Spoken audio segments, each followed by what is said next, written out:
Hey, DeRacers. So, what we want to talk about today is how you could find success in DeRace. And this is coming from multiple conversations we've had with just dozens of people, or probably the past couple of weeks, as we've had bracketing and equipment. There was a lot of disruption to the way the game worked. People that were having success had less success, or vice versa.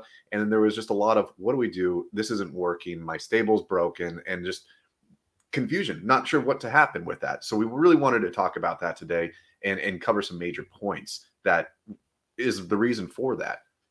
Yeah, I think we're going to touch on a handful of different things that are to us really key in being able to succeed. And when we say having success in the D-race space, that's not a set it and forget it model, Mhm. right? Like that's a you have to be succeeding at all times, otherwise you will get left behind. And with that comes a really key first understanding. And I think the best word for it is that your horse is actually going to depreciate in value, Yep. right? It's going to evolve. The space is going to evolve. We're going to see changes that affect your horse. And with that, you're going to see depreciation in ability on the track. You're going to see slower speeds in comparison to new horses. You're just going to see changes. And if you don't understand that that's happening, you're going to have a tough time succeeding. Yep. Now we know that every time the horse breeds, it's going to take a range of the parents and it's going to be plus or minus upwards to 5%. So the reason why we say that there's a depreciation, similar if you were mining Bitcoin, when the difficulty increases, the cost to mine goes, it keeps going up. So you have less and less profitability. As we have Gen 1s that appear that get a positive increase of what their parents could do, the difficulty of the space is going to perpetually climb. Now, of course, there's plenty of Gen 1s that are just garbage, but those ones don't race. It's the ones that are succeeding are the ones that are entering the space, making it more and more and more difficult. So if you have a successful breed right now that is profitable, you're going to most likely see over months of time, maybe years, but it's going to slowly depreciate because it's going to be going up against harder horses and it's not going to have the same speed that is necessary to win. Yeah, we also know that another key thing when it comes to succeeding in this space is your ability to adapt, right? Like you're hitting on that, the ability to make minor adjustments as you go, hell, on a daily basis, right? Mhm. Like it can be that minute or granular. You could have to be checking your horse constantly because we know through breeding, we know through additional horses showing up in the space, whether that's new unraced horses that were Gen Zeros or Gen 1s that are showing up on the track, you're going to have to make adjustments. And that means that what used to work for you, a week ago might not work anymore. It might also be that you ran 500 races on a particular track and it's now slowly getting beat. You start seeing that you're getting more second and third places. You're getting more third places. You're showing up in the middle of the pack, and being able to adapt your strategy in live time, right, is going to be key. Yep. Then there's a lot of different components to that. If your horse is getting second or third place in a race that is not filling, you're not even going to cover your entry cost. So you need to also make sure that wherever you're choosing to race your horse makes sense. There is the opportunity for you to win. Like I remember when I first started this game, like I got excited when I would see only six horses in a race because I was like, it's double the chance that you're going to win. But the reality was you're going to lose money that way. Your best Mhm. chance of winning is to go into a 12 out of 12 horse race where you deserve to be. And Yeah. you need to make those adjustments. You need to adjust going down your dirt values if the competition's too strong. You might have had a horse where it's from 5 to 10 may have been its range, but now it's more 6 to 8. You need to be looking for those things. And it's rarely, well, actually, it's never going to expand. If it ever expands, it's because you didn't do your discovery correctly. If anything, Mhm. it's going to always start to shrink and close in on a horse, and then it's eventually going to get pushed out. But that is the natural evolution of this game. Yeah. The other key thing with that you just touched on is, sure, it doesn't ever expand, right? But it can have cycles. You can Mhm. have a period of time where you run 50 races, last week on a track, and you maybe almost broke even, right? And then you keep going, you run 50 more, and you start seeing a profit. again, that's part of the way to succeed in this space, is understanding whether or not it's a changing environment in terms of the competition, or understanding that your horse is in a bad cycle. And for some horses, they've run 500 plus times, you can actually see the waves. And so you can understand that there is a period of time where they will be losing more often than they're winning. Understanding that and knowing that helps you succeed. You Yep. need to be able to understand that, because you know that there's a chance that you pull out of that. Now, if you look at that same cycle, you go into the faster portion of said cycle and you're hitting third place and fourth place more often than you used to, that's a sign that the environment's changing. And you'll Yep. see that through your PPR. You'll see that through your podium percentage. Those things are going to adjust. And that's why it's really important that when you're using some of these free tools that we have, that you look at things like the last week or the last month and understand how many races you've done. We talk to a lot of different people, and there's some who will say, well, I used to be able to run 5 or 10 tracks, right? And we'll look at it now and go, yeah, you got one left. Like one left. And that's actually why this video is being made, where you need to understand there are other ways to succeed in this space. And a big one, I think for you especially, and I'll piggyback on it here, is being able to breed and get ready for the next generation and create a pipeline for yourself. Yep, 1000%. I've said this from probably the very first video, that I've always seen this game as a breeding game. Going with the metaphors here, or analogies, I see a horse is a hand at a Texas Hold'em event. So every single time you ante up and you pay that 50 Dirk and your liquid love and you breed a horse, that was you just buying in, getting a new hand. And if that hand is crap, you fold it. Like, there is no bluffing in this game. You're just only raising and calling. That's the only thing that you could do. But if you have a bad hand, you need to know that you have a bad hand and dump it. If you're never going to take that bad hand, this isn't like FIFA or Madden, where you as a player can start to learn the skill set to make that player better on the game. You're in manager mode. You need to be able to assign, be like, hey, my team sucks. I need to cut some people and bring in some new blood. So you should always be looking to keep your horses smashing and just breed as often as possible.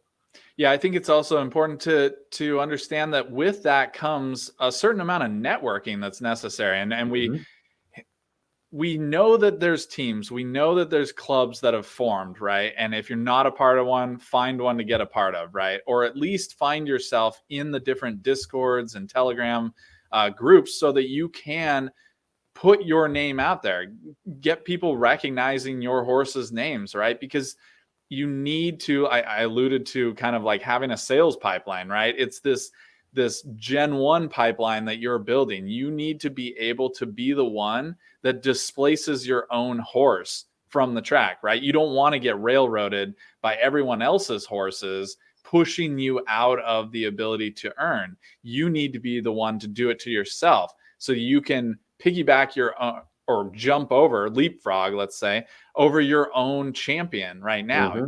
Get that Gen 1 ready to go, so that you've got another one in the pipeline. Absolutely. You need to constantly be competing against your best horse in your stable, because even if you have like a legendary horse like Hungry Eyes is one of the best horses in the game. Eventually, Hungry Eyes is going to get pushed back more and more. And it's going to be a long time because it's such a fast horse. But as it breeds, and as soon as there is a foal that is superior to Hungry Eyes, that would be then that new champion for that stable, and take that and go with it. But if you are stuck and your stable is not yet creating a horse that's better than your best horse, you as a manager are failing to manage your stable. You need to either network, you need to go pick up a new Gen 0 and start breeding that one. Or, I got 2 horses, the Dong family, Ivana and Long Dong. They keep smashing regularly, and their foals are regularly better than them. So I'm able to improve my gene pool even with the same horses. Just keep hitting it. It's a quantity game. Better parents, less quantity is needed. Crappy parents, yeah, you could still get that super foal, but it's going to take you more hits. Just keep going with it and work with what you got. Yeah, I think the last I checked, we're a little up over 7,100, 7,200 total Mhm. horses in the space, right? We had, I don't know, 4,000 that were Gen 0. There's a few more coming out eventually, but that means there's almost we're approaching a 50-50 split between Gen 1s and Gen 0s, right? And the reality is that Gen Zeros should eventually no longer be on the track, at Correct. least in the current model, right? The Gen 1s should all replace Gen Zeros eventually, because all of the best ones will continue to run and all the bad Gen 1s will just go away, right? And at that time, you need to be ready for the fact that there's going to eventually be Gen 2s. And Mhm. with that, you have a lineage that is formed through a good Gen 0 that bred a good Gen 1 that will hopefully start breeding you good Gen 2s. And this will create a perpetual cycle. It's constant adaptation. We Yep. mentioned that earlier. Like being able to adapt to what's on the track is key. You've got Yep. to be able to do it. In our previous video, we were talking about the things that new people, or most of the time new people, or it's discovery mistakes. And one of those discovery mistakes is to basically discover for too long. If you've bred a new horse and you've gotten it out on the tracks and it seems to be garbage and it continues to be garbage, you probably got garbage. So it's one of those things where it's just like, yeah, you gotta breed, you gotta test efficiently so it doesn't cost you 500 dirk in the process. And Mhm. instead you bench it when you think you need to bench it, and just Yep. get rid of those and just constantly churn through your stables and try to find your champions. Yeah, and then the last key thing, and we've kind of touched on this a little bit, but it's being able to stay involved. And there's two parts to that, right? There's an awareness element, right? Being able to understand what's happening on the track at any given time, but there's also an involvement socially, right? Outside of the racetrack itself. And that only happens through what we talked about a minute ago with teams, being able to network, staying involved in different discords, and being aware of events that are happening. I know right now we've got the Gen 1 tourney happening, Yep. right? Like these unraced horses means that there's 100+ new horses that have suddenly shown up on the track. And where you used to be able to run, there's a good chunk of those horses, those brand new horses that can also run there, Yep. right? So now you've got to go back and reassess your stable and see if they can still compete. And Yep. that's going to change. It's going to adapt over the next, few weeks as some of those horses disappear. There's opportunity to actually make money while those Gen 1s are running as well if you've got an amazing horse. But you also have to recognize that that could displace some of your mid-level horses. Definitely. But like there's strategy to that. And I know that there's guys on our team, and I'm sure there's other veterans out there that do the same thing. Whenever there's an unraced Gen 1 tournament, that you sometimes take your champions and you throw them into those those one dirt races because you know that you have a high probability to just dominate a bunch of horses that are forced to do their discovery. And Mm-hmm. so that awareness can go two different ways. The awareness could be, hey, I have a great horse. I want to maximize its profitability while it still can be profitable. So then be aware that there's events, take advantage of them. I mean, that's part of the game. And Yeah. then, or you know that a whole bunch of horses are going to be showing up just taking over the one dirt. You might want to bench your okay horse because you might get dominated because some of these really good horses that people are breeding, they save them for these tournaments. So Yeah. it's a catch 22. You just need to know what side of the coin you want to land on. There's oddly enough somehow a third side to that same exact coin. And it's the fact that, like you said, some of those best horses that used to run 2 and 3 Dirk have actually gone down to the ones, right? That actually opens up potential pockets in the 2 and 3 Dirk, where now you could actually say, oh yeah, okay, I'll move some of my mid-level horses up into the 2s and avoid those ones, because the chaos of that may just destroy things. But the 2s may open up because they're not running in the 2s as often. So it actually opens up opportunity for you to succeed elsewhere. Yep. And I think the last point that I would want to make on this one is if you take any sporting team that's professional out there, there are teams that have a complete defeated record for the entire season, and they still get paid because they're participating in this big league in an event. Now, Yep. there's Dirk Army Events, who is bringing in outside sponsorship to get injections of capital to go into these events, which means more money is given out than what is collected. The same thing we did with our Sprints Cup and what we've been working on building out with the Derby. There is going to be more and more events. We're talking about creating like a burn pit or like a donkey death match, where we want to create events where it will give value to those garbage horses as well. So as you are aware and you stay involved into the community, there's going to be opportunities for you to find additional value.